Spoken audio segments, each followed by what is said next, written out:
সোনার দোকানে গেলেই তো দামের তালিকা দেখে প্রায়ই চমকে উঠতে হয়, তাই না? আজ এক দাম তো কাল আরেক দাম। কিন্তু কেন এমনটা হয়? কেন সোনার দাম এত ঘন ঘন বদলাতে থাকে?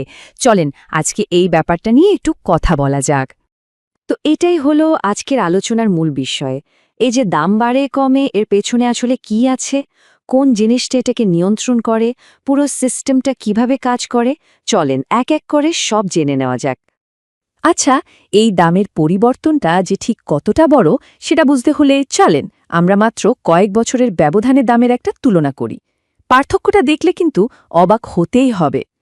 একটু খেয়াল করে দেখুন, ২০২২ সালের ফেব্রুয়ারিতে ২২ ক্যারেট সোনার এক ভরির দাম ছিল প্রায় ৭৬,০০০ টাকার মতো।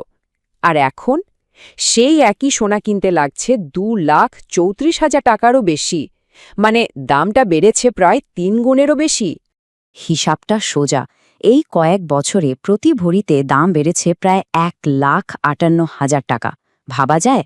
এই বিশাল ফারাকটাই কিন্তু বুঝিয়ে দেয় সোনার বাজার কতটা আনপ্রেডিক্টেবল আর কেন দামের খবর রাখাটা এত জরুরি। কিন্তু প্রশ্ন হল, এত বড় দামের পার্থক্যের কারণটা কি? এর উত্তর কিন্তু আমাদের দেশের ভেতরে নেই। এর মূল কারণটা লুকিয়ে আছে বিশ্বজুড়ে, যাকে আমরা বলি আন্তর্জাতিক বাজার। চলেন দেখি এই আন্তর্জাতিক বাজার কিভাবে আমাদের দেশের সোনার দাম ঠিক করে দেয়। ব্যাপারটা খুব সহজ। আন্তর্জাতিক বাজার মানে হলো একটা গ্লোবাল সিস্টেম, যেখানে পুরো বিশ্বের চাহিদা আর যোগানের ওপর ভিত্তি করে সোনার দাম ঠিক হয়। যেমন ধরেন, কোথাও যদি যুদ্ধ লাগে বা বিশ্ব অর্থনীতিতে বড় কোনো সমস্যা হয়, তখন মানুষ টাকা পয়সার চেয়ে সোনাকেই বেশি নিরাপদ মনে করে। তখন সবাই সোনা কেনা শুরু করে, চাহিদা বেড়ে যায় আর দামও হু হু করে বাড়তে থাকে। আর এই দাম কিন্তু প্রতি মুহূর্তেই বদলাতে পারে। তাহলে মূল কথাটা কি দাঁড়ালো? বিশ্ববাজারে সোনার দামে যে ঢেউ ওঠে, সেটার ধাক্কায় সে লাগে আমাদের দেশের বাজারেও। মানে ওখানে দাম বাড়লে এখানেও বাড়বে, ওখানে কমলে এখানেও কমবে। এর বাইরে যাওয়ার আসলে কোনো পথ নেই।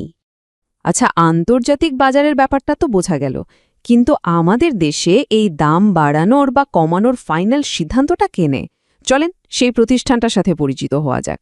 এই বড় দায়িত্বটা পালন করে বাংলাদেশ জুয়েলার্স সমিতি, যাদেরকে আমরা সংক্ষেপে বাজুস নামে চিনি।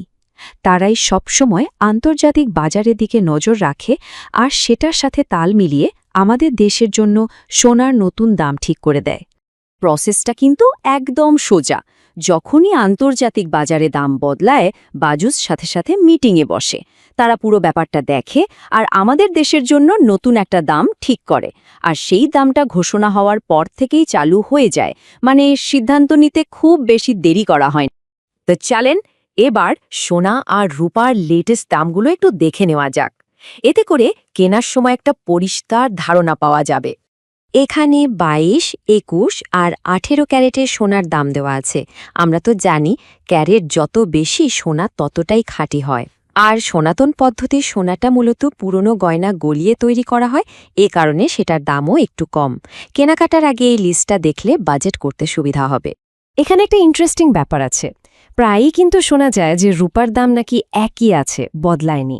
কিন্তু এর মানে এটা না যে রূপার দাম কখনোই বদলাবে না। বাজুস দরকার পড়লে রূপার দামও অ্যাডজাস্ট করে। তবে হ্যাঁ, এটা সোনার মতো এত ঘন ঘন হয় না। এইখানে রূপার লেটেস্ট দামগুলো দেখা যাচ্ছে। সোনার মতো এখানেও কিন্তু ক্যারেট অনুযায়ী দামের তফাৎ আছে। তবে একটা জিনিস খেয়াল করার মতো, সোনার সাথে তুলনা করলে রূপার দাম কিন্তু অনেক কম।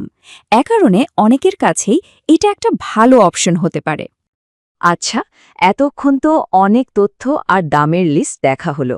এখন প্রশ্ন হলো, একজন ক্রেতা হিসেবে এখান থেকে আমাদের মূল জানার বিষয় বা টেকঅ্যাওয়েটা কি? চলেন সবচেয়ে জরুরি পয়েন্টগুলো আরেকবার দেখে নেওয়া যাক। পুরো আলোচনার সারমর্ম যদি এক লাইনে বলতে হয়, তবে সেটা হলো এইটা: আমাদের দেশের সোনার দামটা পুরোপুরি আন্তর্জাতিক বাজারের উপর নির্ভরশীল। বিশ্ববাজারে যা হবে তার প্রভাব এখানে পড়বেই। এটাকে স্থানীয়ভাবে কন্ট্রোল করার কোনো উপায় আসলে নেই। তাহলে এই যখন অবস্থা, সোনা কেনার আগে সবচেয়ে জরুরি জিনিসটা কি? উত্তরটা হলো সচেতন থাকা। মানে কেনার আগে সবসময় আন্তর্জাতিক বাজারে কি চলছে আর বাজুস লেটেস্ট কি দাম ঘোষণা করেছে, এই দুটো জিনিস জেনে নেওয়াটাই হচ্ছে সবচেয়ে স্মার্ট কাজ।